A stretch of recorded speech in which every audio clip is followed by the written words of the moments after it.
नमस्कार, स्वागत है आप सभी का हमारे YouTube चैनल उपाय का खजाना में। शास्त्रों में मनुष्य के लिए 3 ऋण कहे गए हैं, देव ऋण, ऋषि ऋण और पितृ ऋण।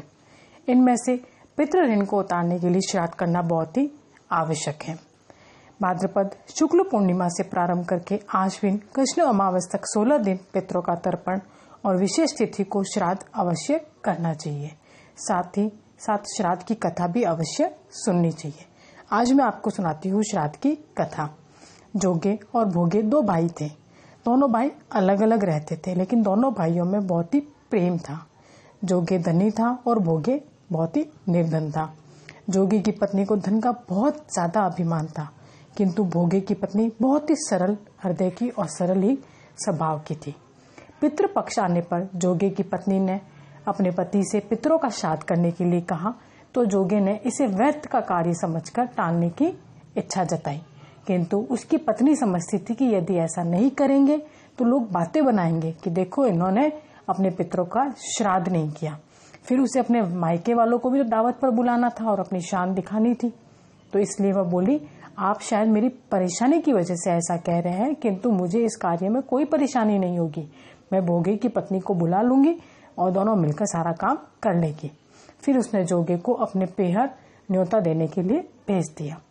दूसरे दिन उसके बुलाने पर भोगे की पत्नी सुबह आकर काम में जुट गई और उसने सारी रसोई तैयार कर ली, बहुत सारे पकवान बनाए, सारा काम निपटाकर फिर वो अपने घर आ गई। आखिर उसे भी तो पितरों का श्राद्ध तर्पण करना था। इस अवसर पर ना जोगे की पत्नी ने उसे रोका और ना ही वह रोकी। बहुत जल्दी दोपहर हो गई। सारे पितर भूमि पर उतरे। जोगे भोगे के पितर पहले जोगे के यहाँ गए तो क्या देखते हैं कि उसके ससुराल वाले तो वहाँ भोजन पर जुटे हुए हैं। निराश होकर वे भोगे के यहाँ पर आ गए। वहाँ क्या था, मात्र पितरों के नाम पर अग्यारी दे दी गई थी।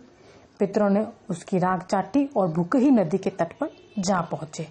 थोड़ी देर में वहाँ पर सारे पितर इकट्ठे हो गए और सभी अपने अपने यहाँ की श्राद्धों की बढ़ाई करने लगे। जोगे भोगे के पितरों ने भी अपनी अपनी आप बीती सुनाई और फिर सोचने लगे, अगर भोगे समर्थ होता तो शायद उन्हें भूखे नहीं रहना पड़ता, मगर भोगे के घर में तो 2 जून की रोटी भी खाने को नहीं थी। यही सब सोचकर उन्हें भोगे पर दया आ गई। अचानक वे नाच नाच कर गाने लगे, भोगे के घर धन हो जाए, भोगे के घर धन हो जाए। सांझ होने को हुई। भोगे के बच्चों को भी भूख लगी, तो उन्हें खाने को कुछ मिला नहीं। उन्होंने माँ से कहा, माँ बहुत ही भूख लगी है। तब भोगे की पत्नी ने उन्हें टालने की गर्ज से कहा, जाओ आंगन में होदी औंधी रखी है, उसे जाकर खोल लो और जो कुछ मिले वह दोनों बांटकर खा लेना। बच्चे वहां पहुंचे और क्या देखते हैं कि होदी तो मोहरों से भरी पड़ी है।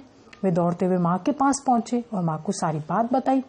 आंगन में आकर भोगे की पत्नी ने देखा तो वह भी देखकर बहुत हैरान रह गई, कितनी सारी मोहरें। इस तरह से उसने अपने पति को भी बताया।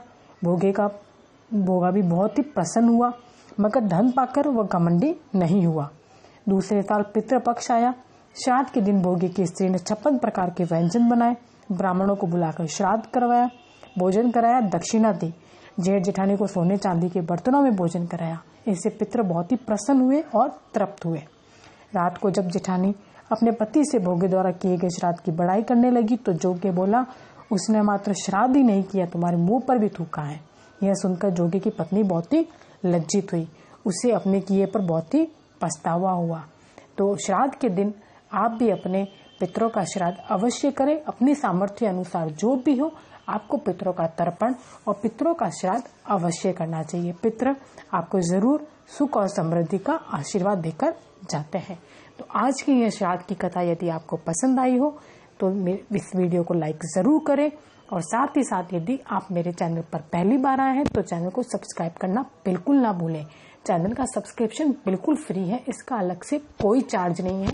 मेरे इस चैनल पर आपको रेगुलरली वीडियोस मिलते रहेंगे और जानकारी मैं आपको देती रहूंगी। धन्यवाद।